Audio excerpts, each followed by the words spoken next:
My name is Susan Sherman, and I am the director of the TC Fund at Teachers College, and I'm so thrilled to have so many of you here with us this evening. The Provost Series was established as a means to connect TC Fund donors with faculty members to learn more about the important work that they do at TC, work that is supported with your contributions to the annual fund. Teachers College is in the midst of a capital campaign where the future comes first.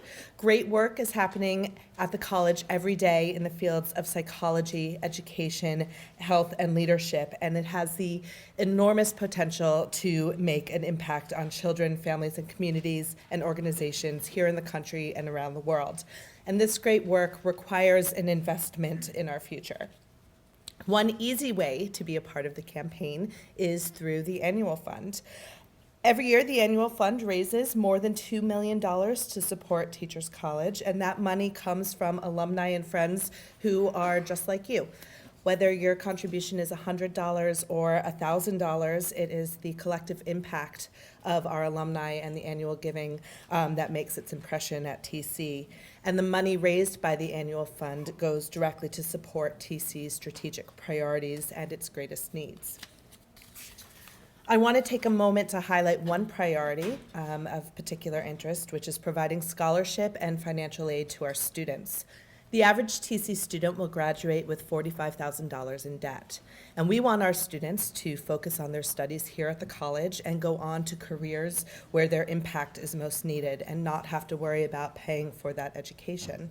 And there are many ways you can support financial aid. You can direct your gift of any amount to scholarship support, or at the leadership level, TC's trustees will match any TC Fund gift of $2,500 or more to financial aid to provide a one-year scholarship named in your honor to a student who needs our support. And I'm pleased to share that this academic year alone, we have named almost 25 annual fund scholarships because of the generosity of our alumni, and those students are so grateful for your support. I also want to take a moment to recognize some people who are here in the room tonight. You will see some name tags that have ribbons on them, indicating membership in one of our wonderful giving societies. Members of the John Dewey Circle, our leadership annual giving society, are represented with a yellow ribbon, and these are alumni who contribute $1,000 or more annually to the college. Represented with a white ribbon are members of the Maxine Green Society, and these are alumni and friends who have made contributions of any dollar amount to the TC Fund for 5 or more consecutive years. And guests with the blue ribbon on their name tag are members of our Grace Dodge Society, which recognizes individuals who have provided for Teachers College in their will, trust, or other planned gifts. I'd like to welcome all of you here tonight and thank you for what you do for Teachers College every year. Your support and generosity is really inspiring, and I applaud all of you for it. Additionally, we have other donors here who are graciously willing to talk to you about why they support the college. They are wearing an Ask Me Why I Give sticker, and I hope you will ask them what inspires them every year to make a philanthropic contribution.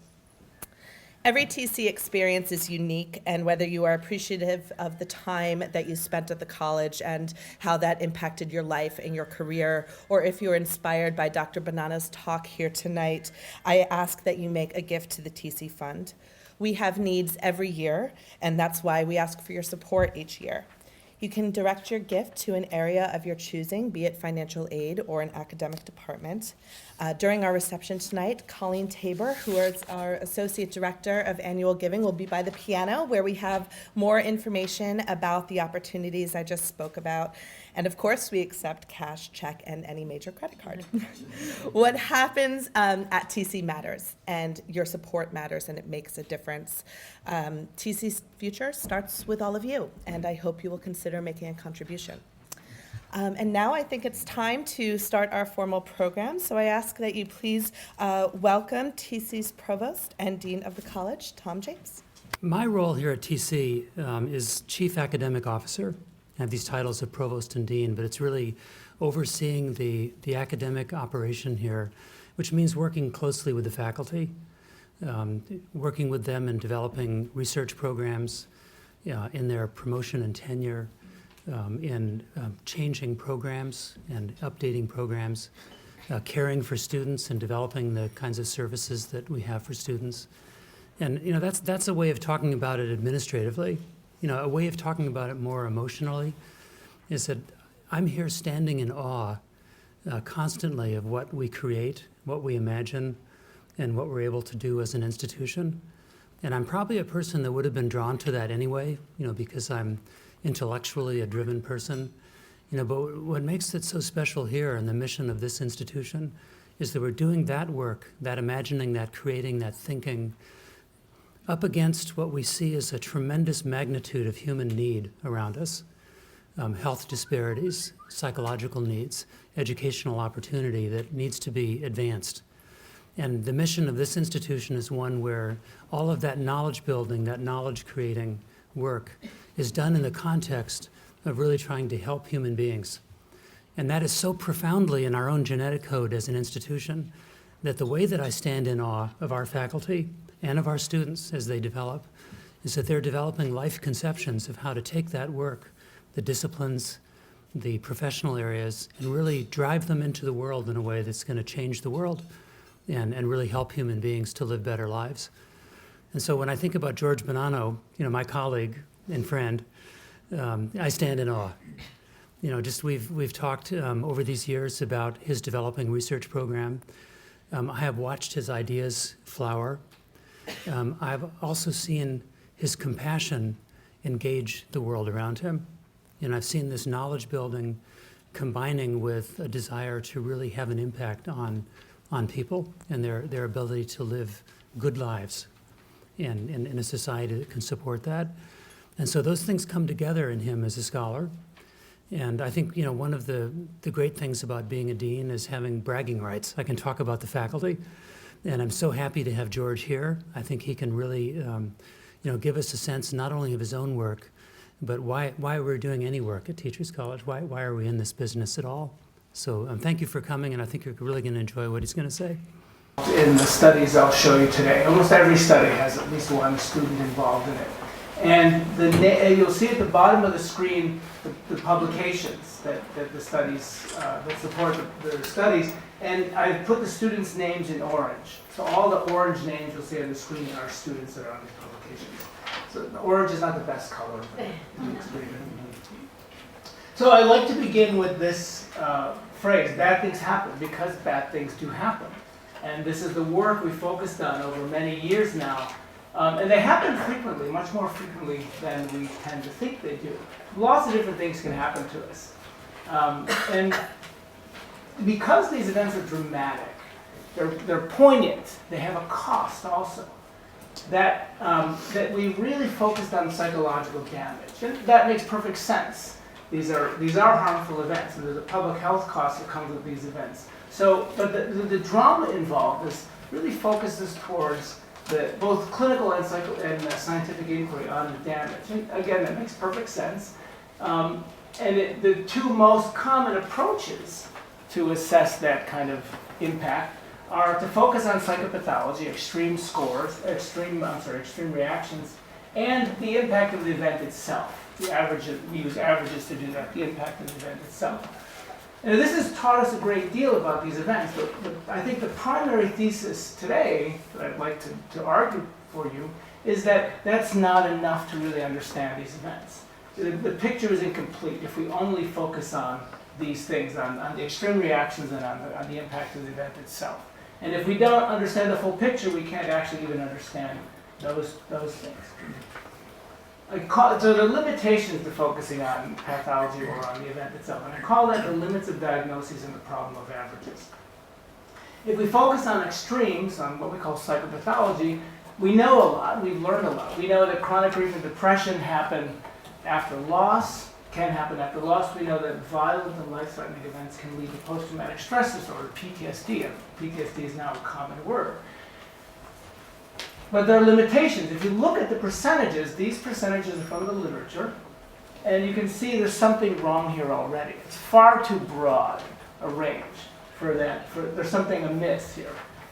And that's because of one of the limitations is focusing on extremes results in sampling bias. Now, sampling bias is a research term, but it's also a clinical term. It's a common sense term. It essentially means you get what you look for. And a lot of the literature comes out of the clinical world, and people doing clinical work see a lot of breakdown, and that colors how they understand those events. In the research world, when you focus on pathology, you tend to pull in people who are hurting most. Those are the people who want to be in the studies. So that's a problem. Probably a more important problem for the thesis I want to talk about today is that focusing on extremes is uninformative about the underlying distribution. Now, what do I mean by that? We have a PTE, that acronym PTE is what I use in my work, potentially traumatic event. Not a trauma, but a potentially traumatic event. We have a continuum of time, and then a continuum of adjustment. We could say this is symptoms and distress from health to pathology. Chronic psychopathology in response to a PTE, in response to a potentially traumatic event, looks something like that. You have elevated symptoms and distress. There's some variability over time. But a person showing chronic psychopathology would show something of that course. And that's taught us a lot about what pathology looks like. The problem is not everybody develops psychopathology. In fact, very few people do, or relatively few people do. The majority of people exposed to a potential traumatic event do not. So those people are put in the only category left, which is non-psychopathology. And until recently, if you see this graphically, you can see that without going further than that, we don't know anything about non-psychopathology. All we're learning here is about psychopathology. So non-psychopathology is a kind of a mystery. And if you look at this graphically, you say, well, where are these people? Where are people who are not developing psychopathology? Where would they fall in this graph? We didn't know. And until recently, we didn't know. That's a big problem, because how can we know what psychopathology is if we don't really understand what non-psychopathology is? So that's a big problem. The other way then that we try to understand these events historically is to focus on the impact of the event itself, and that uses averages. So the average response to a potential traumatic event looks something like this. And you see the group that's been exposed, the group that's been in a tsunami, in an earthquake, the group that's been assaulted, that's been in combat, is going to show elevated symptoms and distress as a group above average, and over time they'll gradually fall more into the normal range. Now this is actually, in a way, more misleading. These data, you see these data all the time, but averages can be quite misleading because averages are often mistaken for the most common response, the mode, statistically the mode. And the average is actually not often the most common response. So let me show you about that. Now the rest of this slide, people have been saying this for a century. I'm not the first person to say this by any means. Lots of famous people on here. Bob Ziegler, who does a lot of work on the development of how children learn how to count. B.F. Skinner, the famous behaviorist, is here somewhere, right there. There are people from biology, mathematics, etc. Lots of people have pointed out that averages can be very misleading. This slide shows the same thing in a kind of a silly way. This is my daughter when she was in 4th grade. I have to tell you that I am not authorized to use this slide. If we want to look at average height, say, in 4th grade kids, it's not too, it's fairly reasonable. Their munchkins are small, they don't vary that much. And we're looking at a single snapshot in time. So we know the average height is actually fairly informative. We know the teacher is a lot taller. There's only one teacher, so she's going to bump up the average a little bit. You say, okay, well that's understandable. We know there's only one teacher, so we have the average height. But New York public schools do very interesting things. So this particular school would, say, bring the Knicks to class to do a workshop on losing with dignity, which they are extremely good at. But now we have a bunch of tall guys here, so we have much taller men. So now the average is different, and the teacher turns out to be the average height.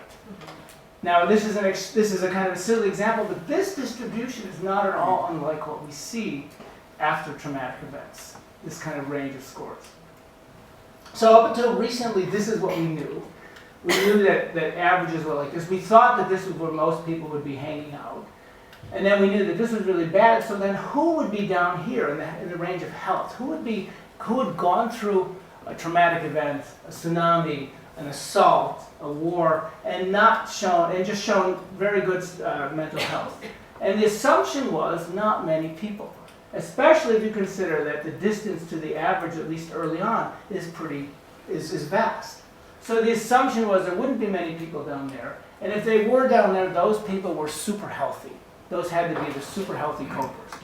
Or there was something wrong with those people. They were in denial, they were somehow in some pathological state of not owning up to what they had. Those interpretations dominated our understanding of these kinds of events for a long time. And only relatively recently do we have a third possibility, which is that those people are resilient. That's where a lot of my work has come in over the last couple of decades. Weeks. And you can see from this slide the frequency with which this word is appearing in the literature is fairly recent. So about 20 years ago, maybe more like 25 years ago now, we began to try to understand this problem. We began to try to map the heterogeneity of how people respond, the different types of ways that people respond over time, lots of different samples. About 10 years ago, I published this paper summarizing that work. And this, as you can see, we were able to identify different prototypical reactions, including resilience. And we were showing that there was a range of responses that people had. Now, this work was not universally well received, as you can imagine. And I was younger and newer at what I do, and people thought, well, what do we make of this work? And it was criticized in some ways, ignored in some other ways. That's how it works. New ideas take time to gain traction. This is a more recent slide, which we set out based on more recent work, we've set out the proportions, and you can see again that the resilience response, the resilient pattern, is typically the majority of people in the different studies, 55 to 65%. It is the modal response. Now, as I said, so this work was criticized, but some of the criticisms were well taken. Some of them were somewhat accurate because we were trying to do something new. So it was relatively unsophisticated. We were kind of mapping these trajectories almost by hand, literally laying out data on the floor and looking for patterns. It was theory-driven. We had this idea that people would be resilient, so we were trying to find that. And it was not sensitive to parameters of heterogeneity. And by that I mean the different variability that we might look at over time. I'll talk more about that one in a minute. So this began to change about 10 years ago with the advent of something called latent trajectory modeling. Now, I want to take maybe 3, maybe 4 minutes and tell you about the statistical background behind this. Now, I know statistics is not everybody's cup of tea. If you want to check an email, take a nap. I'm not offended by that. But I think it's interesting, and I can do a pretty good job of explaining it, so you might find it interesting. I hope you do. It's based on this idea, and I should say a lot of what we can do now is because of the tremendous surge in computing power, in memory. And what I can do with this little thing I have in my pocket far exceeds what the desktop computer could do when I was a graduate student. So we can really crunch data now in ways that are simpler and easier and more profound than ever before. So what we used to like in data in this field was normality. And you're all familiar with the normal curve, grading on a curve, that type of thing, right? The normal distribution. And it was assumed that the data should look this way, that the data should be normal, and that the conventional approaches to analyzing those data required normality. They required those kind of distributions. If the data were not normal, then they had to be transformed so they were normal. The bumps had to be taken out. But it turns out any kind of data that is obtained in response to an event is not normal typically. This particular pattern is very common. It's called a positive skew. It tapers off in the positive direction, and that's what post-traumatic stress looks like. Now, that's not a big problem if we're only looking at the extremes, because we're in the tail of the distribution and say, well, we'll move that line a little way here and there, it doesn't really matter. It's a much bigger problem if we're trying to understand the rest of the distribution, as I've been talking about. So you can see here, putting that line for resilience there looks kind of arbitrary. So we need something better. We need to understand what's going on there. Now, I'd like to use the example of the Le Petit Prince by Saint-Exupéry. Most of you are familiar with this book, right? Delightful book. It's read all over the world. I read it a long time ago when I was trying to learn to speak French. Didn't get very far, but I tried. In this particular passage, Saint-Exupéry is talking about how annoying, how tedious adults are because they have no imagination. And he shows this drawing, and most adults say, oh, what a nice drawing of a hat you've made. And this is really frustrating to Saint-Exupéry because it's not a drawing of a hat. It's a drawing, do you remember? It's a drawing of a snake that's eaten an elephant. And adults look at it and say, I kind of see it. So he has to show them another drawing. And he finds this really annoying, but now you can see it's a snake that's eaten an elephant. And he shows the cross-section. But we're in the same boat. We need the drawing. We know, we kind of have an idea there's something in there, but we need to see it. And we now have the techniques to make those drawings, statistically anyway. We have what's called latent growth mixture modeling and a few other approaches of that ilk. And what these approaches do is they identify unique distributions within this larger distribution, if they are there, and tells us there's a better fit of the data if we identify these groups. These groups are really what's in there, not that larger group. And if we do it over time, that's called trajectories with random effects. And that just simply means there's random variation within one of those groups relative to another group. So if we follow one particular group across time, that's the mean across time, you can see that the shape of the distribution is also changing. That's what I meant by parameters of heterogeneity. So we need to also, be able to account for that. And these approaches can now do this. So we can run these analyses for long periods of time, and it tells us, here's what's really inside your distribution. This is what's really in there. All right, so that's the end of the statistical part. Not too bad, right? Okay. So here's how we use it. This is something called the German panel data set. The state of Germany collects data on its citizens, people who agree to participate in the study, and they follow them over time, and they make the data publicly available for researchers. This is fantastic. A number of the US, we do this too. Many countries do this. The National Institute of Aging does this, etc. So in this particular study, Andrew Clark, who's an economist at the Paris School of Economics, and Ed Diener, a very famous social psychologist, wanted to know, with this particular sample, they had about 17,000 people followed for 19 years.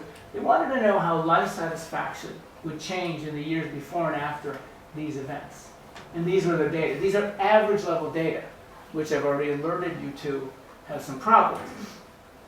So this is the data on widowhood. This looks about what you would expect from an average. The life satisfaction begins to drop the year before the spouse dies, reaches its lowest point, it's nadir the year the spouse dies, and it goes back up.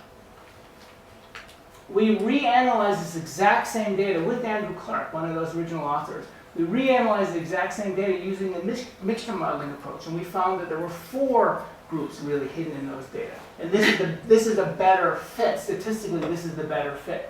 One of those groups, about 21%, 1 in 5 people, showed the pattern was kind of like the average, although they didn't quite get back to baseline. It's 1 in 5, looked like the average. But the majority, over 58.7%, showed high life satisfaction throughout the study. A slight dip the year their spouse died, but otherwise they had high life satisfaction. This is not at all to say they didn't care, they just were able to maintain a satisfied life. And then there were a few other patterns. Now this is one of my favorite findings. This is the findings on divorce. Those of you who are married, please study this slide. This is where the divorce happened. Now what this is essentially telling us is that you have to wait 2 years and then your life satisfaction will go up. So everybody gets divorced. That's what this slide would seem to be implying. Now this is again average data, and it's wrong. That's not what happens. This is what happens. This is statistically this is a better fit. So what we found when we reanalyzed the exact same data is that about 1 in 10 people, 9.1%, showed that pattern. Their life satisfaction went up pretty steeply. They were clearly getting ready back here. Another group, about 1 in 5, showed a decrease in life satisfaction, not as steep as the increase. But these people did not do well when they got divorced. These are the 2 groups that you hear about typically. But you'll notice those are pretty small numbers and there's 1 group left. 71, almost 72% showed essentially no change, high life satisfaction throughout the study when the years before and after divorce. This finding was the one that really motivated me to learn this procedure. I took a good 2 years to learn how to do this because I'm not the most statistically adept person. This finding is widely accepted in the literature on parenting. this is the year the first child is born. Life satisfaction goes up, stays up a little bit, then it plummets, and it never returns to baseline. There was an article in New York Magazine a couple years ago, and if I could condense it down, it was essentially parenting sucks. And it just, this finding is accepted as the truth in that literature. I have 2 children, so I was really motivated to explore this. Again, this is averages. So we reanalyzed this exact same data set. The exact same data set, about 2,400 people in a national probability sample. It was a representative sample using state-of-the-art statistical tools. What we found was that 7% did show decreasing life satisfaction when the first child was born, and it didn't return to baseline. 4% were always doing poorly. 4% showed an increase in life satisfaction. But again, the vast majority, in this case, almost 85%, showed no change, and they had high life satisfaction throughout the study. So having a child didn't change your life satisfaction one way or another. Now, the name of my lab is the Loss, Trauma, and Emotion Lab, and what we're really interested in is more extreme forms of adversity. So we've been applying these techniques primarily to study trauma, loss and trauma. This particular study we did at the University of Wisconsin, and we had 330 men and women who were in a single incident trauma, taken to a level 1 trauma center. That's a trauma center specially equipped for extreme trauma, and they required emergency surgery. So this is a scary stuff. These people got up that day not expecting anything to be unusual, ended up in an ambulance, bells and whistles, emergency surgery level 1 trauma center. This is scary. This is not the kind of thing you want to happen. We had data on PTSD and depression in the hospital, and 1, 3, and 6 months later. It was very important that we had data in the hospital, because now we could really get very close to when the event happened, and we could see if there were other patterns of variability that we were missing. This is what the data looked like. This is post-traumatic stress symptoms. A lot of people showed elevated post-traumatic stress, 21.8%, that was 22%. This is not PTSD because we're not diagnosing people. We tend not to use diagnosis. We use these trajectories. Rather, it's chronically elevated post-traumatic stress. And this is better than diagnosis. Diagnosis is seriously flawed in many ways. But this, we're actually just finding there's a group of people here clustering around this mean who have elevated PTSD. Those are the people with essentially PTSD. 1 in 5, more than 1 in 5, so this is a really nasty event. Despite that, we still had almost 61%, 60.5% of the sample going through the same type of event who had essentially no trauma symptoms. Now this, study, did I miss that? Sorry, apologize for that. This study is even more impressive in many ways. This is a spinal cord injury study. This is a real tough row to hoe. These are people who first have a traumatic injury severe enough to lesion the spine. Then they realize or they learn that they're going to lose functioning of their bodies, probably forever. Not always, but probably. And then they have a long period of rehabilitation. This is really not an event you want to happen. Spinal cord injury isn't that common, so in this particular study, we had data from 6 different studies at 6 different centers in Europe that we collected data on simultaneously. This was headed by Paul Kennedy at Oxford, Peter Lude, who is a spinal cord survivor himself. He's a wheelchair-bound person in Switzerland, Mangus Elfstrom in Sweden, and Isaac Elzer Levy, who was my student at the time, who's now a professor at NYU. We had data in the hospital again, and in 3, 12, and 24 months. This is what the results look like. We again did the same kind of modeling, 4 different distributions here. You can see there's a lot of depression. There are people getting worse, there are people staying high, there are people getting slightly better. There's a lot of depression, but just more than half, 52.8%, showed no depression. That dashed line is the population norm. That's if we collected a depression scale and everybody in this room, that's about where it would be, the normal population. So these are more than half of the people in the hospital and forward who have a spinal cord injury are not any more depressed than somebody you meet on the street. That's remarkable. I'm even amazed by this one. This is a pretty remarkable slide. The last one of these I want to show you is our attempt to understand the psychological cost of war. So the primary variable we look at here is PTSD, but what is PTSD? And there's a lot of controversy around this. So after the Vietnam War, there was an attempt to understand the impact. And there was something called the National Vietnam Veterans Readjustment Study. That was a national survey. And they estimated PTSD around almost 31%. That's very high. A lot of people criticize that study because it's retrospective. PTSD didn't exist during the Vietnam War, so it was afterwards. And so there was a lot of retrospective stuff. It's probably too high. But since in the more recent wars, Afghanistan and Iraq, the estimates are that around 19% show at least one type of disorder. That's very high still. If they measure PTSD, it's usually 12 to 15% showing PTSD. So that's high. So there's a lot of controversy around those estimates. One of the reasons are there's a lot of methodological problems. They get who they can, they get them afterwards. So people have to choose to be in those studies. And anytime you study something after a traumatic event, you're likely to get more pathology because people who are hurting are more likely to be in a study. People who are resilient or doing fine typically volunteer less often. First of all, they think you don't really want them. I'm fine, what would you want to talk with me for? And also they have no interest in talking about it. They're done, they want to move on. So you tend to, the longer you wait after an event, the more pathology you get. So you get these inflated estimates. This is all done often cross-sectionally or longitudinally. But the big problem, one of the big problems with military research is it's almost never confidential and anonymous.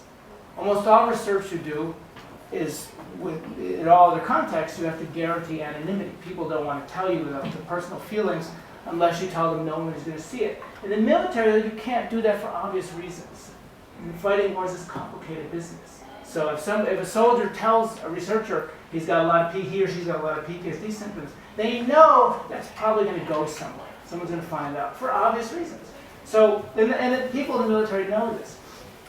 But the psychological cost of war is a serious question. Because wars aren't going away, and they're costly, and people's lives are at stake, and we are involved in them. So we need to know more about them. So in the year 2000, the Department of Defense commissioned the Millennium Cohort Study. And this was a study that tried to answer this question. This is Tyler Smith, was a really great guy in San Diego who headed this project. This was going to be a prospective study before and after the war. It was going to have a large pool. They targeted 140,000. The first panel, they had 77,047 in the initial panel. And this is a 21-year study, it's ongoing, and I believe now the 140 has been enrolled. But that was the year 2000. As you know, 2001, 9/11 happened. And that meant the US got embroiled in two conflicts, in two theaters, Afghanistan and Iraq. So about 30% of those soldiers deployed now. Now, no, we don't want wars to happen, we didn't want 9/11 to happen, but they did, it did, and they did, and it meant that this is an incredible study, because we now have this pre-post design with some of the soldiers deploying. So it gave us a real chance to look at this question.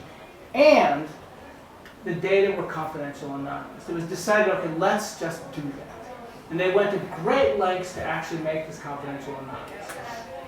So I was really lucky to get involved in this study with these investigators. And we did this mixture modeling analysis and published a paper a couple years ago. And we found some very interesting things. First of all, we had pre-deployment in 3 years and 3 years. So we had 6-year range, pre and post-deployment. First thing we found was that PTSD was around 6.7%. These guys didn't have, men and women, we had women in the study too, did not have much symptoms that before and afterwards they had elevated PTSD and they were getting worse. That's lower than what previous studies showed, but this is methodologically a better study. And there have been since a couple more prospective studies and they found the same rate.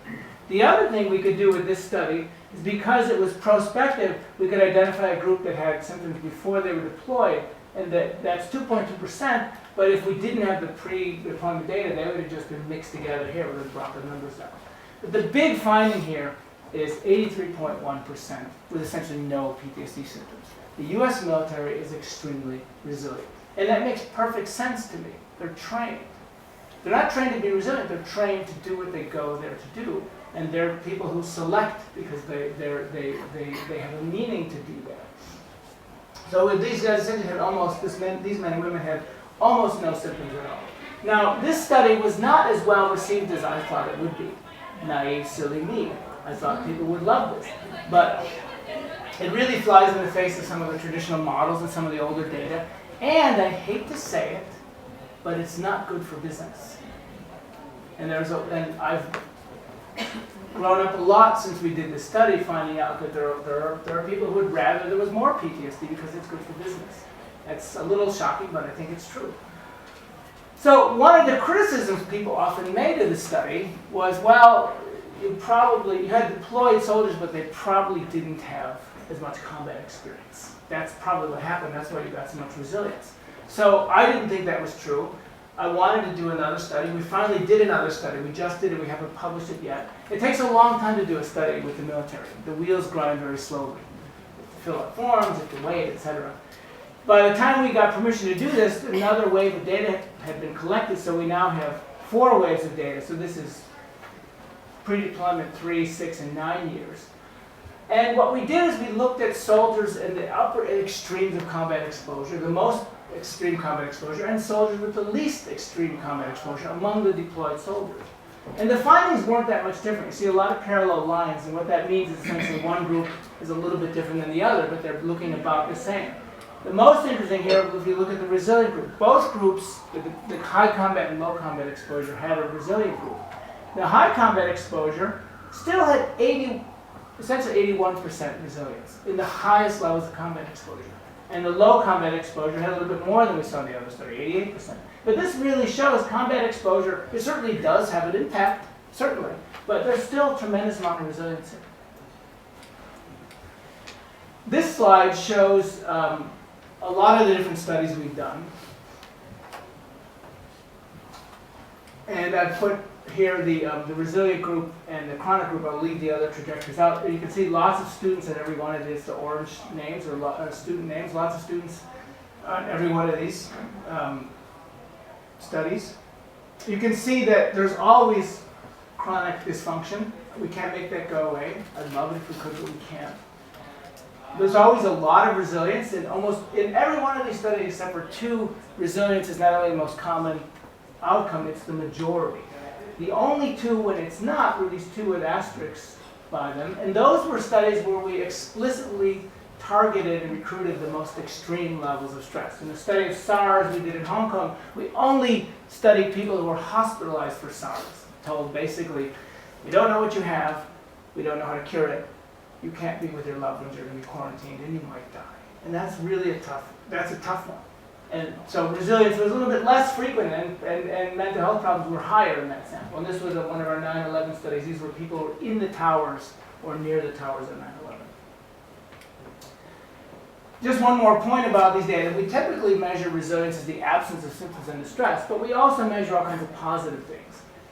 Subjective well-being, we look at things like cortisol regulation. We ask participants' close friends sometimes to rate them on positive dimensions. And people who are resilient score high on all the positive things typically. Anyway. So it's really a really positive adjustment. Okay, so the last bit I want to tell you about are predictors. What predicts these patterns? And this is something we're spending a lot of time trying to understand right now. Most people are resilient. Why isn't everybody resilient? That's a really interesting question. Why is that? Well, one reason is, if everybody's resilient, that suggests that it's innate, it's inborn in us. And we have, I think that's true, we have an incredible stress response system. It's phylogenetically ancient. Our stress response system isn't that much different than our other primates or even non-human primates. There was a German magazine did an article about my work recently. It was in German, and somebody translated it for me, and it had me saying, "We are like rabbits and squirrels." And I thought, did I say that? Probably I said that because I was getting at something like this. Rabbits and squirrels have some of the same brain structures we do for stress response. And it's incredibly efficient. It's evolved. It goes up the phylogenetic line. Our stress response system is incredibly adaptive. But we're different than rabbits and squirrels and monkeys in a few important ways. We have an enormous cortex. But we also have the frontal lobe. We have the most frontal lobe per brain size of any creature on Earth.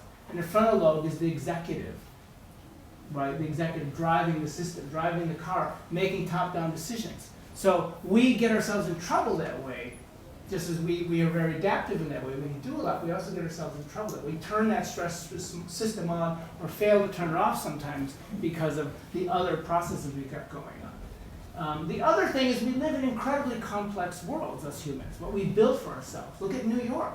We built this. It wasn't here, right? We created this mess. And it's pretty great. I mean, we love New York, most of us, but we have to live in it too.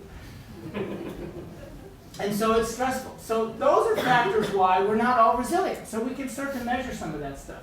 We tend to think of the predictors of resilience in fairly simple ways. And we're trying now to build resilience. We're interested in that. So we tend to think of it, if we're slicing up the pie, we tend to think of it in these broad brushstrokes. There's probably the type of person you are probably takes up a lot of it, resilient people. And whether you have social support, that's probably another big chunk. And, some other, maybe your genes are in there. But this is dramatically oversimplified because the picture looks more something like this. Lots and lots of different factors, and we can measure them in multivariate models. We can find out that they actually all predict resilience uniquely in little tiny pieces. So it's lots of slices of pie, lots of different factors. The more of these factors we have in our course, the more likely we are to be resilient. This slide shows some of these things in a different way. This is a summary of many of the things we've found out over the years about what predicts a resilient outcome. I want to take just a few minutes and walk through some of these. I can't tell you about any of this in great depth, but we can divide this up into things that we bring to the event, what happens during the event, and what happens afterwards. There are lots of different factors and circumstances that will make us more or less resilient. So first of all, we think about what happens to us. Two people may have the exact same event, an assault, combat exposure, the tsunami, a terrorist attack, but they see different things. Some people might witness death, others not. Some people are injured, others are not. Some people lose things and others don't. And those kind of things, those kinds of variables will play a role. It's obvious, and we can measure them. A lot of different factors come into play before the event happens. Demographic factors do play a role. They're small, but they do play a role. Preparation and prior exposure. How prepared are we? How much have we experienced something like this before? There's a little bit of data support. There's people who've been through a flood do better the next time they've been through a flood. Makes sense. I've not been through any floods. I like to keep it that way. But economic and social resources. There are lots of different kinds of resources, and this has nothing to do with us for the most part. It really has to do more with the world around us. This doesn't get as much attention because it's expensive to fix. But resources come into play a lot, and there are lots of different ones. They're not simple, like economic resources. Economic resources is more than just having money. It's having skills. It's having connections. It's having education.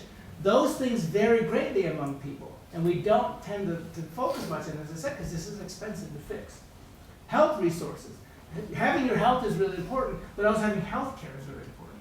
And a number of other things, and we don't seem to be able to work that out quite well without fighting about it. I mentioned that personality would only be a small effect, but it is a real effect. There are types of people who are more resilient. One of the most obvious and most interesting is optimism. And this is the idea that the future will be good, despite whatever evidence you have. There's very good empirical evidence that some people are more optimistic than others. That's called trait optimism. Optimistic people are generally healthier because they think the future is going to be good, so they take care of themselves. They're proactive. They do proactive health things. There's very good imaging data. Some of this data comes from Liz Phelps' lab downtown at NYU, showing there's certain brain regions that consistently light up, the rostral anterior cingulate and the amygdala, when people are thinking positively about the future. And people who score high in trait optimism show more activity in those regions. This was a study that we did on optimism and depression before and after a heart attack. This is another one of these population studies we do.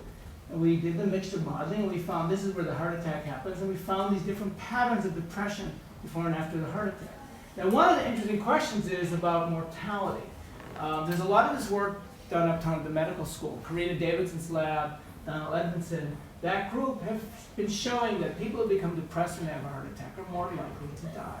That's very sobering and it's very sad, but it seems to be true for lots of reasons. So we wanted to find out, is that really what we would see with these kinds of data? And we did the analysis, and that is in fact what we found. This group that was not depressed, became depressed when they had a heart attack, were more likely to die in this study.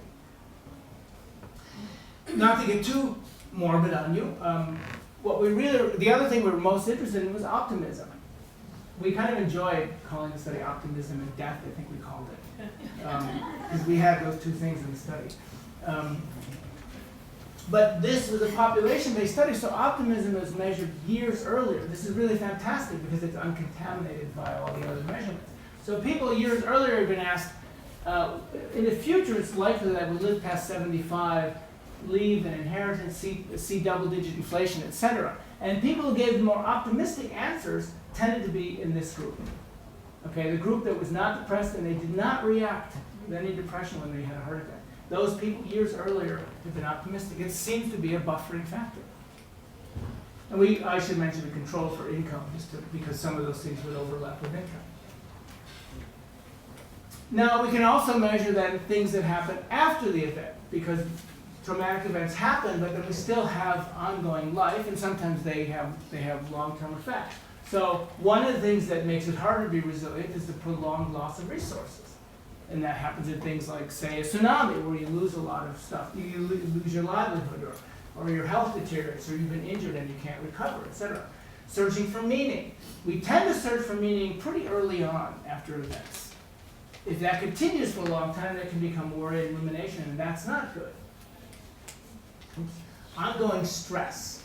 Stress is adaptive in the short term. It enhances performance. It's good to get pumped up for something. But ongoing stress, prolonged stress, wears us out. There's a metabolic cost ongoing stress. Stress for a prolonged period of time wears out our system. We're more susceptible. Our immune system is not functioning as well, etc. So ongoing stress is not good.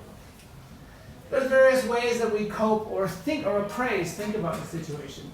In the spinal cord study that I showed you, the data I showed you earlier, we found that that group that was resilient, that had very little depression, also made what are called challenge appraisals relative to threat appraisals. The threat appraisal, and this is something we just simply measure with questionnaires, the threat appraisal is the extent that the person's focusing on the threat, how bad it is. This is really terrible. I don't know what I'm going to do. The doctor's going to tell me something worse is happening now. This is really bad. The doctor said this. I don't know how I'm going to handle it. That's a constant focus on threat. People do that, of course, because it's hard. But the people who were resilient were more likely to make challenge appraisals. And those appraisals they're not denial. The person's saying, well, this happened. I didn't want it to happen. I'm going to be unhappy for a little while, but I'll get over it. And then in the meantime, they start asking themselves, what do I need to do? All right, I want to get beyond this. What do I need to do? What's the challenge here? What's the task? What can I learn from this? And people who make those appraisals tend to be more in that group. And we've seen this now in a number of studies.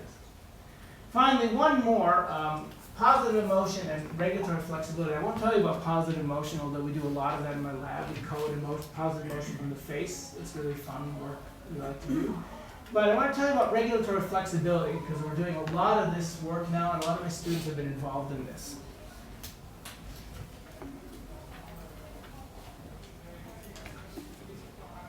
This research, we've been doing about 10 years now, is rooted in the literature on coping and emotion regulation. Some of you will be familiar with this literature. Coping and emotion regulation has been going on for about 50 years or so. People are studying how we cope, how we deal with hassles and strains and stresses and traumatic events, etc. This is a really dynamic literature. It's about the fit between the person and the situation, the person-situation interaction. It's about what we do and what the situation is and how well it fits and how well we manage. Very dynamic. The irony, I found this very ironic, is that when in practice, this has become very popular in psychology. In practice, the field has taken a very static approach to this literature and tended to assume that their regulatory behaviors, coping behaviors, emotion regulation behaviors are either adaptive or maladaptive. This is a widespread assumption that, say, something like reappraisal, which is kind of like reframing, thinking about it differently, finding meaning, those are good, but avoidance, suppression, those are bad, those are maladaptive. And we've done a lot of research actually showing that this isn't actually true. So in a recent paper where we summarized this literature, Chuck Burton is another doctoral student with me, and I published a paper where we call this the fallacy of uniform efficacy. The idea, which is, I think, too highfalutin a phrase. I should have called it something simpler. But it essentially means that no regulatory behavior, no way of coping is always good or always bad. That there are so many different types of situations. And every one of them presents us with really different challenges. A hurricane is different than a loss, which is different than a medical emergency, which is different than an assault. Those are all different challenges. And what might work in one situation, say talking about it, or not talking about it, or grinning and bearing it, or complaining to somebody, or distracting yourself, or really thinking about it, those are all different responses, and one may work in one situation and not another. So I don't have time to show you the research, but I'll show you the summary slide which we developed to explain our research and other people's work in this area. This is the model we recently published, and we're doing a lot of research now trying to tease this apart further. So we're always regulating ourselves all the time. You're all regulating yourselves now. You have all kinds of different thoughts. Some of you might be thinking, why did I come here tonight? Some of you may be thinking, I wish I ate before I came. Some of you may be thinking, I ate too much before I came. Whatever, it's snowing out, my mortgage is due, whatever you're thinking about. But we regulate ourselves during that time. And some of you just may be tired because you haven't moved for however long you've been sitting here. That's different than when we get a real serious stressor, something really out of the blue that we really have to deal with. So that's the lightning bolt. When those things happen, we really have to find out, what does this mean to me? What are the demands of this event? What are the possible opportunities as well? So we really have to assess that. Mostly we do that without thinking about it. We do that, if you will, unconsciously. We just kind of go through that process. But we have to ask ourselves, what's happening and what do I need to do? And again, probably without thinking about it. But not everybody's equally good at that. And we call that context sensitivity. Some people seem to be much more sensitive to the context around them, the contextual changes, than others. So that's already an individual difference. Because this information is really important. We need to assess what's going on so we can select some way to regulate ourselves. And what essentially I mean by that is we have to cope with it somehow. So we use the information on what's happening to us, but we also use the information on what we can do. What am I able to do? Because not everybody's able to do the same type of behavior. Some people are really good at talking about things, but not very good at being quiet. Or they're really good at thinking about things, but they're not good at distracting themselves, etc. So we have to say, among the things I can and can't do, what am I able to do? And we call that repertoire. And again, not everybody is the same, so we can measure these things, and we do measure these things. So we select a regulatory strategy, and again, without probably thinking about it. And then we have to monitor it, because already you can see there's room for error here. And we have to say, is this working, essentially? We have to pay attention to what we've decided to do. I'm going to put this out of my mind. Is that working? I mean, what I like to think about is on an airplane. And they say, flight crew, please be seated. You know, and it's bumping around, and you say, wait, I'm on, I want to make that joke. But, you know, we find ourselves in these situations where it's a little stressed out. We need to say, is what I'm doing working? And again, there are differences in how sensitive people are to monitoring that and determining that. And we use that information to either maintain the strategy, we adjust it, we might decide, you know, I need to just do something else, or we might decide, I really am not figuring out what's happening to me, I need to really rethink it and reevaluate the situation. And if we're dealing with something major like a trauma or a loss or something, we'd probably go through these cycles many, many times. So that's the basic idea. We're doing a lot of work. You can see a lot of the research down there and the orange names of the students involved in this, and also some postdoctoral fellows are involved in this as well. A lot of the research has been on these first two dimensions, but we're developing some methods here for the feedback part. So just to put this back up again, I want to reiterate the sort of the take-home message here, which is that we have these different trajectories. We've done enough of this work where I'm convinced that this is really true, it's real, it's in nature. Because other people have done these trajectory studies now, in a sense, following our work, and we all seem to find the same thing. There are these basic patterns. Most people are resilient, some people are not, some people increase, some people decrease, and we're beginning to really get a sense of that's what happens when we're confronted with these major stressors. And these are the various factors that we've been able to identify that seem to inform which way people will go. And they all have little tiny effects. So it's how many of the good ones you have in your pocket at any one time, and they change over time. That's what we're working on. We've got a lot of work ahead of us, and we're continuing to do this. So just to end here, I want to thank the people that have funded this research. This is the National Institute of Health, the National Science Foundation, the Rockefeller Foundation. But I also want to point out that we've gotten a lot of help from the contributions to Teachers College, contributions people have made. I get these grants to support the work, but the college also kicks in a lot of money to support the students to match the grants, and that makes a huge difference. They have a really nice lab going right now, and everybody's well funded in the lab. It makes a huge difference for us being able to do that kind of work. So thank you.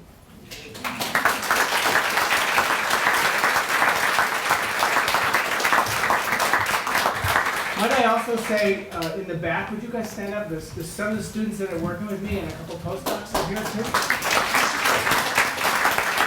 Yeah, would you stand up? One of the things that you identified as being important in resilience was cortisol dysregulation. Yes. And there's been a lot of research on that and the HPA axis and how that's affected. Would you be in favor of, and could you speak about the relevance and practicality of identifying biomarkers and administering blood tests to people who enlist, or if we were to ever have a draft, who find themselves deployed for one reason or another, and excluding people who evidence predispositions that would put them in the non-resilient category? It's a great question. I've talked with people. I'm going to move over a little bit because I'm being blinded by this light. I've talked with people in the military about identifying strengths and weaknesses in advance, and the military is very resistant to that for all kinds of reasons. And that's not my business, or I don't take a stand one way or another. I think it would be very, very important to be able to identify people who have deficits and also strengths. The problem with it, the whole idea of the biomarker, I think is a very, at least a biomarker for trauma reactions or resilience, is fraught with peril. One of the reasons, say, example, there's a lot of interest in biomarkers for PTSD, but PTSD is an incredibly slippery, amorphous construct. It's very poorly defined. The mental health diagnoses are arrived at essentially by a committee of people fighting for years, and then they come up with a diagnosis. And people from New York are overrepresented in the committees, right? Because New Yorkers get their word in. I think diagnostic categories are just fraught with peril. So what I've been arguing in my papers is what really needs to be done before we can move in that direction would be to do these kinds of trajectory studies and look at biological markers and see if we can predict the different trajectories that way. And if we could do that, I don't know if we can do that. I don't know if it's precise enough. Then that would be very interesting. What people do with that, that's sort of like not my business in a way, and I don't have to make those decisions. But I think it's certainly very interesting. And probably though my guess would be, I don't want to go on too long about this question, my guess would be any particular biomarker we would identify would have a small effect.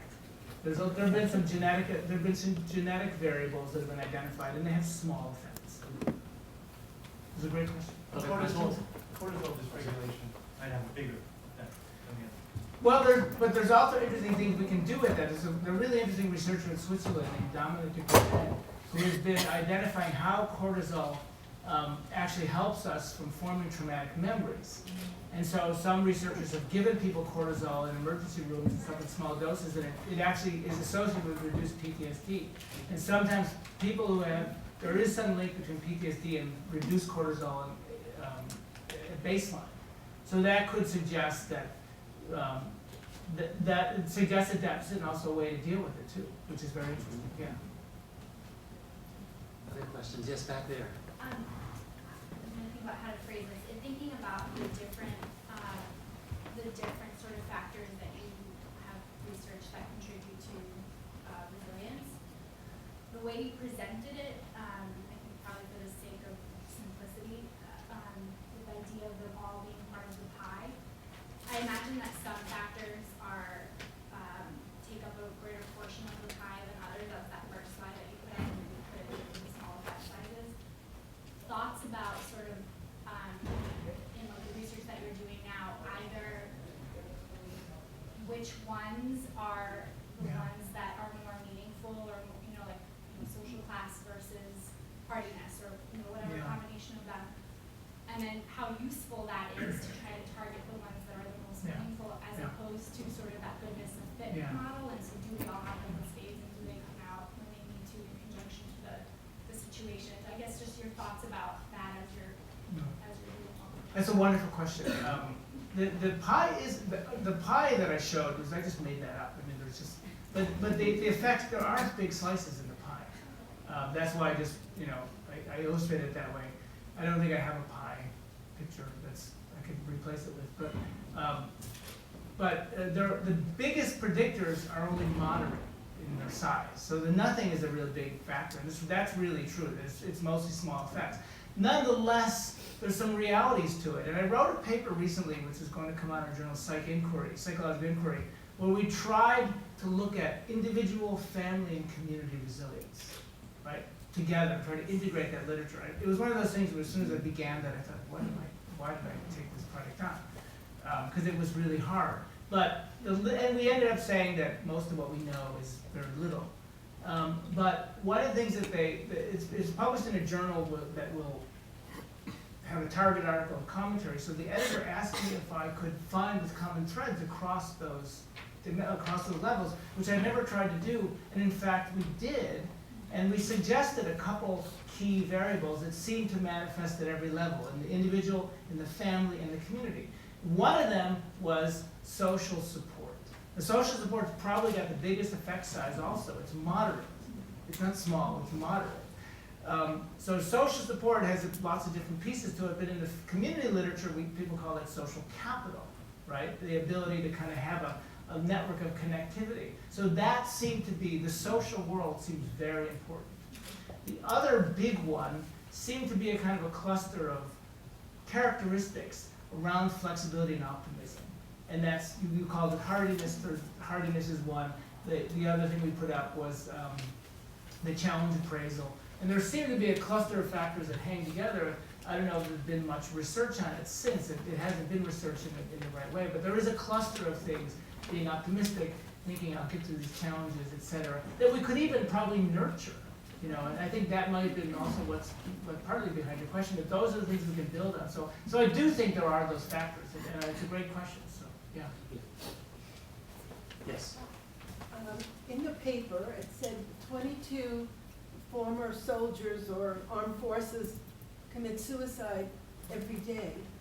Have you studied those soldiers or patterns that lead to suicide? That's a huge number to think they fought for us and came home, or maybe committed suicide there. It just seemed horrifying. That was today's paper. Oh, in the newspaper. I have not ever studied suicide in the military or in any context. I don't have the. It's not been an interest of mine, or that didn't exactly not how I meant that to sound. But you can only study so many things. I don't have access to those data. It's a complicated data, and it's a political data as well. I mean, some people argue that we have an epidemic of suicide, but there actually is no way to say that. But the point is, there is a lot of suicide. And I think that's a question that has a lot to do with both how we treat trauma in the military, how we think about it, how we treat soldiers when they return home. Joe Geraci is here in the back. Joe, will you stand up? Sure.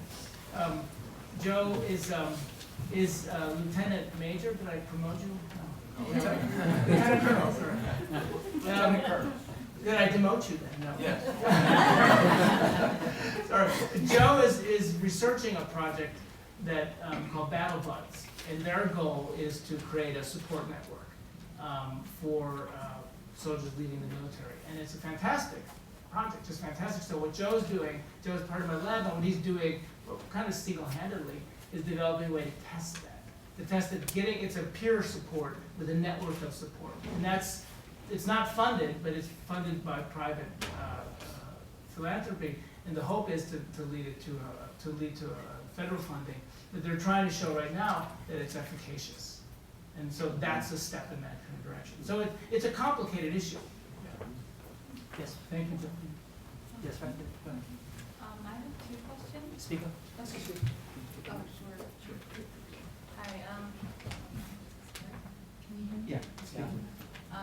I'm a first-year student in the Adult Learning and Leadership program, EDD program, and my background is in adaptive leadership and adaptive leadership education.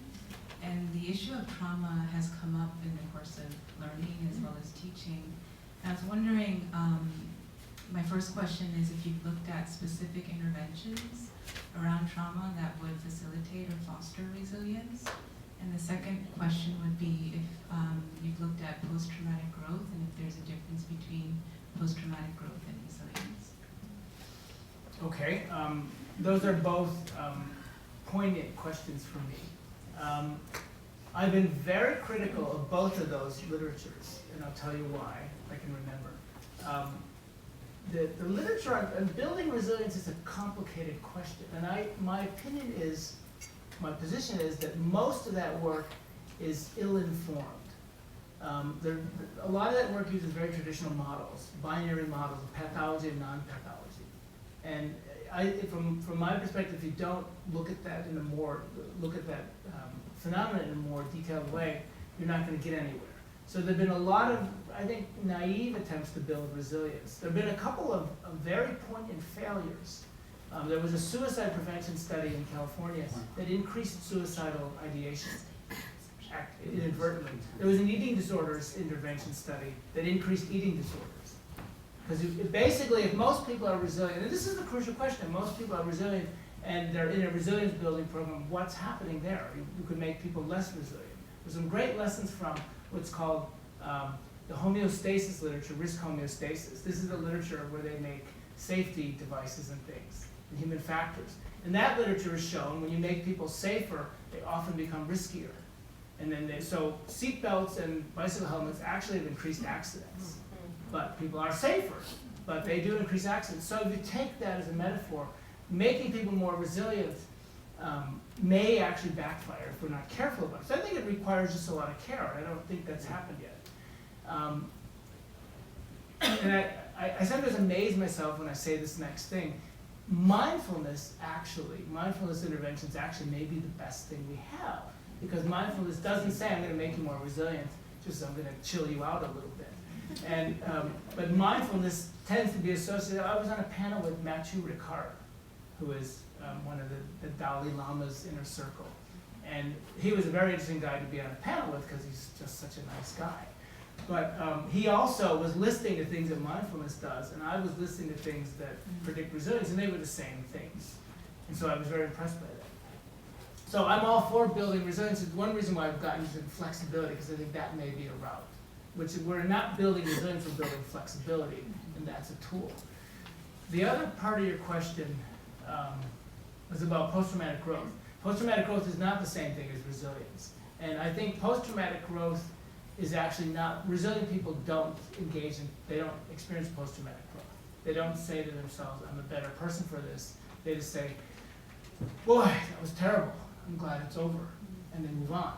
And I think that the post-traumatic growth literature is another one of those literatures. I'm a big fan of science and good data, and the data are not good there, right? So there was a fantastic study by a colleague of mine, Pat Fraser, in the counseling program at the University of Minnesota, and they followed people before and after traumatic events. They interviewed, they studied a lot of people, and they got only the people who had a traumatic event between the two time points. And they measured change in all the different dimensions that are normally attributed to growth. And some people actually improved, their friendships got better, et cetera, in those dimensions, and it was linked to trauma, but it was completely independent of the questionnaires that measured post-traumatic growth. People who said they grew were not the people who actually changed. So the questionnaires are a real problem, and that's a methodological problem. But I think it's a huge issue, and we should study it properly and figure it out, and we haven't done it. So I want you to just take a moment now and pause and imagine what's going to happen next. That in the corner here, we have drink. And we're going to gather, and everyone's going to sort of pile on George and ask him questions, and we're going to interact and have a lot of fun. And in the meantime, let's just take one more question, because we're ready to go. Okay. Ready to go into our discussion.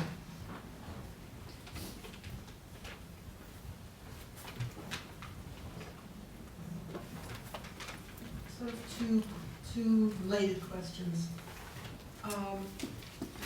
What do you think about complex trauma? Trauma with, like I work at a homeless shelter for youth. with kids who grew up on a daily basis with abuse, with in foster care, getting arrested, being thrown in and out of jail, that this is their norm. So how does one sustain resilience in that kind of environment, or what does it mean to be resilient? And my second question is sort of what's the day-to-day trauma of living in today's world. Like every morning I wake up and I hear about beheadings and people being burned alive, and just daily barrage of traumatic incidents that are happening in our world that we're exposed to, which I don't know what's the baseline of normalcy or resilience, and is it, anyway, so that's sort of the framework in which I'm thinking about what you're saying. Did you ask these questions at another talk? Questions. No. Now, let me do the second one first. I think that's a really important issue. I don't listen. I used to listen to radio every morning. I don't read the paper. I don't listen to radio. I don't do any of those things anymore. I look at it once in a while and figure out what's going on. I read the New York Review of Books or something like that. I just felt I don't want to see that stuff every day, and I don't think it's good for us. And yet it's everywhere. But you can actually control that stuff. So I think well, it's like saying, the Holocaust is happening and I'd rather not know about it. No, it's not. It's not. It's not at all. If you can know what's going on, but you don't have to inundate yourself. The news media are on 24 hours a day, and they're invested in people watching 24 hours a day. You don't have to do that to know what's going on. And I strongly believe that. We can talk about it over a drink if you want. But so I think it's a problem for people to be exposed to horrible things. And a great example are childhood abductions. Childhood abductions have not changed in frequency in a long time. Yet everybody's petrified to leave their children alone now. And that's because we hear about them. So it's a change. It's just a change in information box. So I think that we all have to take that into control. News journalists often call me about a particular story. So and so killed his wife, or so and so did this, drove a car into the water. And what do I think about it? I would say, I don't know. Didn't hear about it. Because you don't have to know about all those things, right? You can know the general gist of things, and you can follow the world. So that's the second question. The first question was about complex trauma. I'm not a big fan of diagnoses in general, so I know that there's a lot of interest in that diagnosis. I think that multiple traumatic events is a very serious issue. I had a slide ready for this kind of thing if it came up, that if you look at the child literature, and there was for a long time the adult and the child literature did not understand each other on this regard. That the child literature has a very different idea about what resilience is than I do. And I remember we had some very interesting debates about it. At some point I began to realize people who work with children typically see chronic distress. And people who work with adults typically see acute problems. And it's actually, and those are very different kettles of fish. They're very different problems. But it's not necessarily unique to children and adults, it's just the way it works out. So I've been looking at this for a while, and people who study children, when they have acute events, they look just like adults. When adults are exposed to chronic adversity, we did a study in the Gaza Strip in the West Bank, and we found patterns that looked a lot like those children you're talking about because of the chronic dysfunction, chronic stress. So it's really about chronic stress. And chronic stress with repeated events, is very, very hard to live with because we're constantly turning on that system. We're constantly coping with it, and it just wears us out. Because you brought up the HPA axis, the biological stress response has a metabolic cost. And when it's turned on all the time, we just wear out, and it starts to dysregulate. And so children in those contexts can show resilience if they get out of those situations, but it's very hard if they don't. And you see those patterns of recovery into the normal range among a pretty high subset when they get out of those situations. So whether or not that's diagnosed as complex trauma or not, I don't touch that issue. But that's, I think, a very real problem. Yeah. Thank you, Thank George. you. I'd like you all to join me in thanking George for this wonderful